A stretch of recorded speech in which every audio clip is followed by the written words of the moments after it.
What's going on, guys? Aaron Goldsten here. So in this video, we're going to go over the 6 habits of highly wealthy people. Not to get confused with the 7 habits of highly effective people. Which is a great book, by the way. Highly recommend checking it out. But this video is understanding the habits. Specifically, the 6 habits that wealthy people understand, follow, and do. And why is this important? Because it's not what we do every now and then that's going to make us wealthy. It's what we do consistently. The habits that we follow daily over an extended period of time that are going to make us wealthy. So if you have a goal of wanting to be wealthy, and that is something you want to do, it is a good idea to understand the habits that wealthy people follow, that wealthy people do, that wealthy people kind of understand intuitively, so you can copy it and mimic it and start using it in your life. So, let's get to it. What's habit number 1? So, as you guys know, I had a bunch of jobs. I had a bunch of jobs, tried a bunch of businesses, and one of the jobs I had is I was working at AT&T.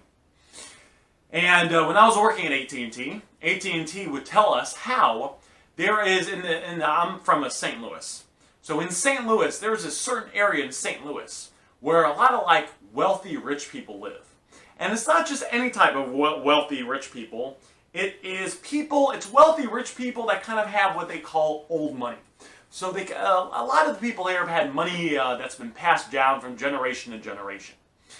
And if you drive through this area, it's not a town, but kind of it's a community. If you drive through this specific area, that's a pretty big community. It's not like a few homes. I mean, it's a big area. They got shopping. They have homes. They have it's an area. They have golf courses. It's a big area. If you drive through this area, you'll notice that there's no cell phone towers. Why is that? Because this area passed a law that said, you know what? We have a certain type of image we want to portray. And we don't want there to be any dirty, ugly, tall cell phone towers sticking up a gazillion feet in the air, because it just takes away from the overall way what we want. So because of that, no cell phone towers. Now, AT&T could have said, these rich people are dumb. I guess they just won't be getting any cell phone service from us. However, because AT&T makes a lot of money, AT&T's smart. AT&T said, okay, there's this problem. What can I do to solve it? Because successful people that make money, understand that you're not just going to press a button and make money. You're going to have to solve a bunch of problems. You're going to try things, you're going to run into problems, and you're going to have to be very good at being creative and problem solving. So if you drive through this area now, every now and then you'll see some things that look kind of strange. For example, one of the things you may run across is you'll see a flagpole, and the average flagpole, let's say, is usually about this big, wide. You'll see flagpoles that are like this wide, and they go a little bit taller, and they're kind of clunky. If you were to cut open that flagpole and look inside, you would see AT&T towers in there. AT&T has strategically placed their towers throughout this area to where they can get cell phone service to people that live out there, so they can make money in that area and expand their business. Yet they're keeping that area happy because they don't have any cell phone towers. The first thing that all wealthy people do is they are what's called proactive. They are proactive. Proactive means that when they run across problems, because if you want to make a lot of money, you are going to run across a lot of problems, the non-proactive person blames people. Why do things always happen to me? Why can't I ever catch a break? The proactive person says, listen, problems are going to come up. I know this. Problems come up. They happen. What can I do to solve this? What can I do to take responsibility for this? Even though it wasn't AT&T's fault, AT&T took responsibility. They came up with a solution, and now they make more money because of that. Very powerful. Number one is being proactive. Number two, when you're starting to make money, we always want to begin with the end in mind. We want to begin with the end in mind. So the question we want to ask ourselves is, if you were to accomplish and get the goal that you want, would you be happy? I talk to a lot of nurses. I don't know what it is. I go to the club, and it sounds like, I don't know, maybe a bunch of the girls at the specific club I go to are nurses. I don't know what it is. But a lot of these nurses tell me that they hate their job. They say the patients are all entitled. They treat them as servants. They're very disrespectful to them. They're on their feet, a lot of them 12 hours a day. And they absolutely hate their job. I mean, and I'm sure there's some nurses out there that love their job, but a lot of the nurses I talk to hate their job. And I said, my question always for them is, well, I just got to ask, before you became a nurse and before you decided to go to nursing school, didn't you know that part of the requirement of a nurse was you were going to be working 12-hour shifts? You were going to be on your feet for 12 hours. You were going to have to be dealing and interacting with patients, not customers, patients, and that was part of the job description.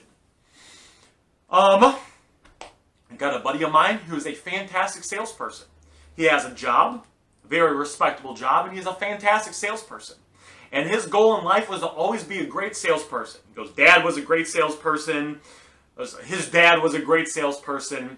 He just liked selling. He studied books. He read books. Spin Selling was a book he read that I think I have somewhere around here. Him and his boss used to role play and go over specific details on how to get better at selling. And this person became very well respected and a very great salesperson. And this person makes 6 figures as a salesperson. But he's also working 50, 60 hours a week at his job because that's what's required as a salesperson. And he doesn't like the amount of hours that he's working. Very, very, very important. You want to begin with the end in mind.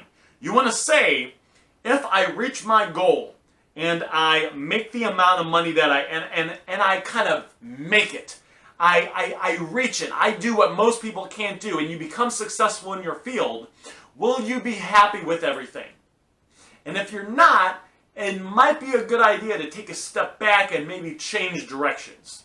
Even if you've invested time, money, and energy, you don't want to reach, you don't want to be building a train and then 6 years look down and realize, oh, you were building it on the wrong track.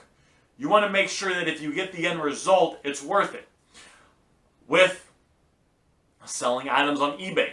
Before I started selling items on eBay, I thought to myself, I said, before I bought my first item, I said to myself, all right, you can make $100,000 a year in profit with this if you get good. And my first year, I made over $100,000. My first full year, I made well over $100,000 in profit. I said, I'd have to do a little bit of work. It'd be part-time work, though. I'd be working about 15, 20 hours a week is what I'd be working if I mastered it. Would I be okay with that? I said, yeah.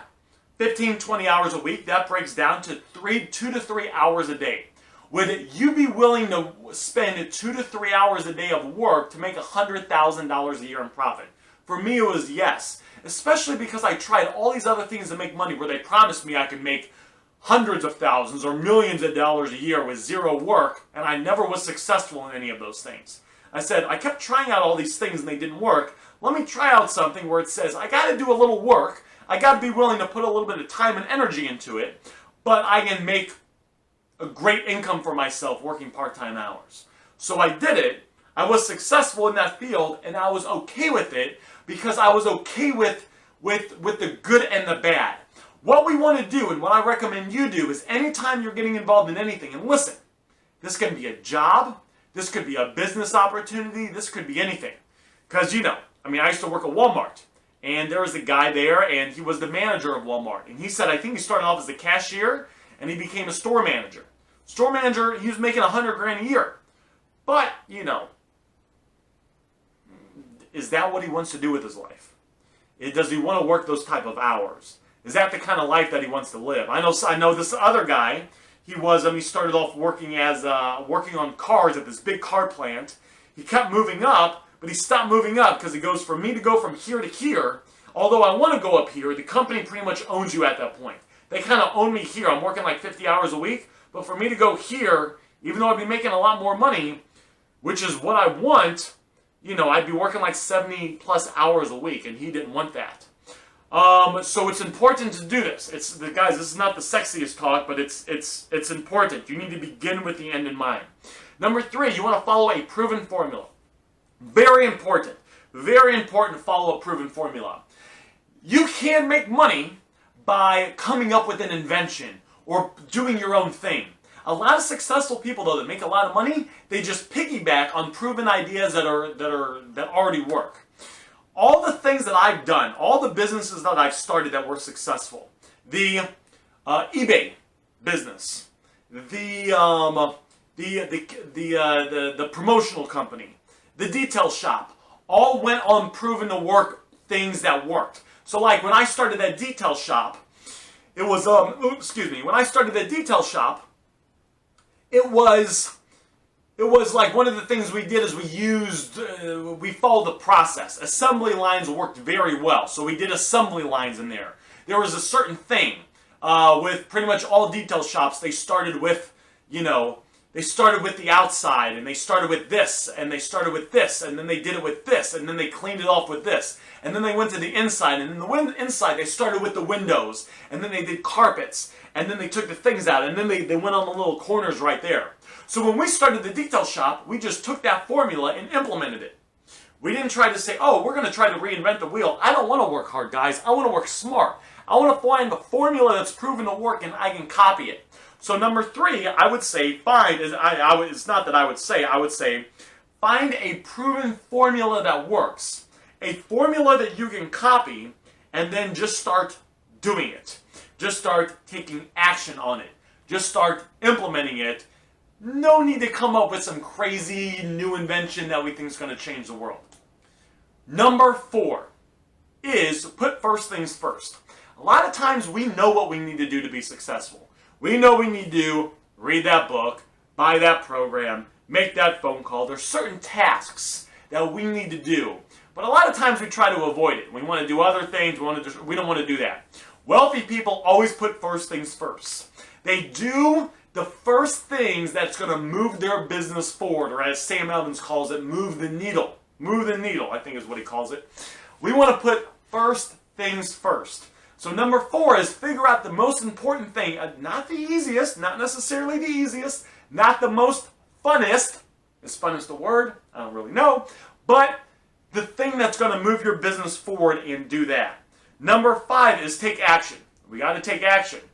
Some people spend too much time learning, too much time thinking. You got to go out there and implement it. You got to have all the best strategies up here between our ears, but if we're not out there implementing it, taking action on it, doesn't really matter. So we got to take action. We got to go out there and apply it. We have to, make the phone calls, or whatever, I don't know, whatever it is, whatever business it is that you're in, we have to go out there and actually take action. And number 6 is all wealthy people, they sharpen the saw. What's sharpening the saw? Sharpening the saw means they spend time getting better information. Because when you get access to better information, you can take better actions and you can get better results. Some people actually spend too much time taking action, and they could take what would take them 6 hours of work to do, and they could accomplish that in 1 to 2 hours by getting more precise, accurate things, just getting better information, so the actions they take are more precise and they get them to the end result faster. It's actually kind of a balancing act between 5 and 6. We want to be taking action, but as we're taking action, we also want to spend time learning. And it's a good goal daily to say, all right, daily I'm going to spend a lot of time taking action, but I'm also going to spend time learning. I'm going to spend time getting access to better information so I can take better action so I can get better results. Anyway, guys, that's what I got for you. My name is Aaron Goldsten, and these are the 6 habits of highly wealthy people.